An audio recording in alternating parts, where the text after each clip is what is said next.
कर्मचाऱ्यांना नियमित वेतनवाढीच्या नोंदी घेताना त्या कर्मचाऱ्याच्या वेतन श्रेणीमध्ये एका विशिष्ट टप्प्यावर दक्षता रोध येतो। मग हा दक्षता रोध त्या शासकीय कर्मचाऱ्याला जर मंजूर झाला असेल तर त्या दक्षता रोध मंजुरीची नोंद सेवा पुस्तकामध्ये घेणे आवश्यक आहे, कारण हा घटक तुमच्या वेतन निश्चितीवर परिणाम करतो। आणि जर त्याला तो दक्षता रोध मंजूर काही कारणास्तव मंजूर झालेला नसेल तर तशीही नोंद सेवा पुस्तकामध्ये घेणे आवश्यक आहे।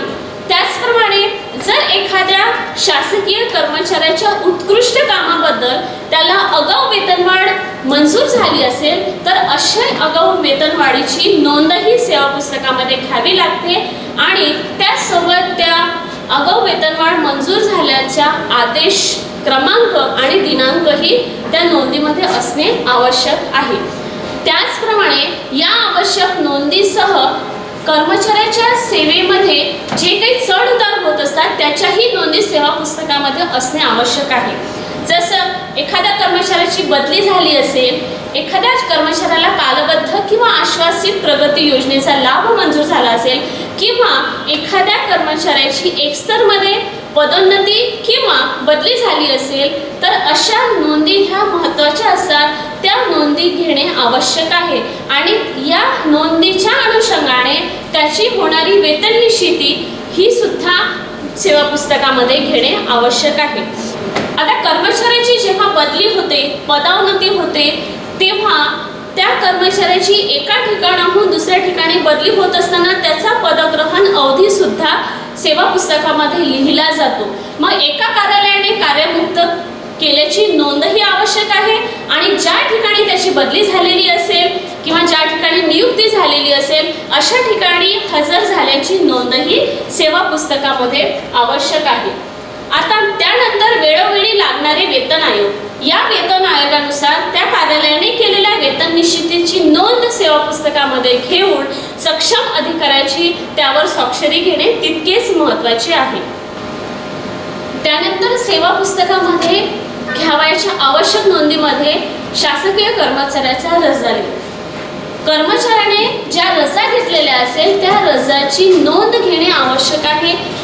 म्हणजेच त्याने ज्या रजा उपभोगल्या त्या त्याच्या खात्यात खर्ची टाकणे आवश्यक आहे। त्याचप्रमाणे त्याच्या खात्यामध्ये जमा झालेल्या रजांची नोंद सुद्धा घेणे आवश्यक आहे आणि त्याचा रजा लेख हा अपडेट ठेवणे आवश्यक आहे।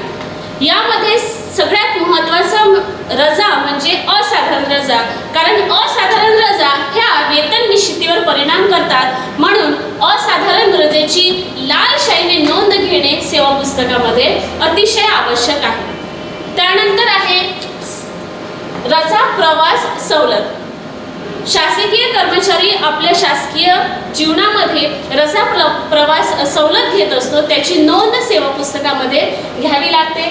त्यानंतर इतर नोंदीमध्ये दुय्यम सेवा पुस्तक त्या कर्मचाऱ्यास दिल्याची नोंदही आवश्यक आहे। त्याचप्रमाणे सेवा पडताळणी केल्याची नोंद सेवा पुस्तकामध्ये घेणे आवश्यक आहे।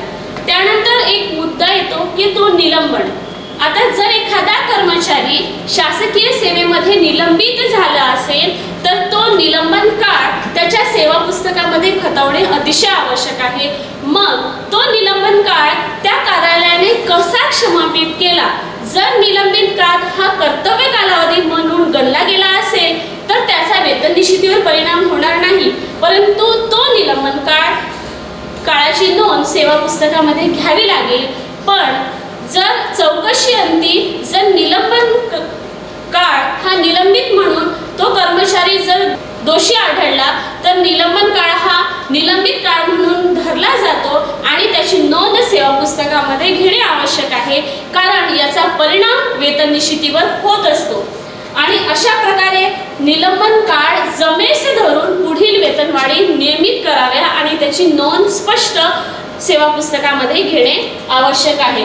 अशा प्रकारे या सर्व नोंदी घेऊन सेवा पुस्तक शासन निर्णय 20 जानेवारी 2001 नुसार अद्ययावत करावे आणि ही सर्व घेतलेल्या नोंदी बरोबर आहे की नाही आणि आपण कार्यालयाने केलेली वेतन निश्चिती बरोबर आहे की नाही यासाठी ती वेतन पडताळणीकडे सेवा पुस्तक पाठवून आपण ते प्रमाणित करून घेणे ही आवश्यक आहे। त्यानंतर सेवा पुस्तकाच्या बाबतीत एक महत्त्वाचा जी.आर. म्हणजे शासन निर्णय वित्त विभाग दिनांक 16/8/12 नुसार मंत्रालयामध्ये 21 जून 2012 रोजी जी आग लागली होती, त्या आगीत काही सेवा पुस्तकं नष्ट झाली। मग ही नष्ट झालेली सेवा पुस्तकं पुनर्बांधणी करण्याचा प्राधिकार काही अधिकाऱ्यांना या शासन निर्णयाने बहाल केला आहे। तर शासन निर्णय दिनांक 16/8/12 नुसार दुय्यम सेवा पुस्तकाची पुनर्बांधणी करून त्यामध्ये सुद्धा या सर्व नोंदी घेणे आणि अद्ययावत करणे आवश्यक आहे। धन्यवाद।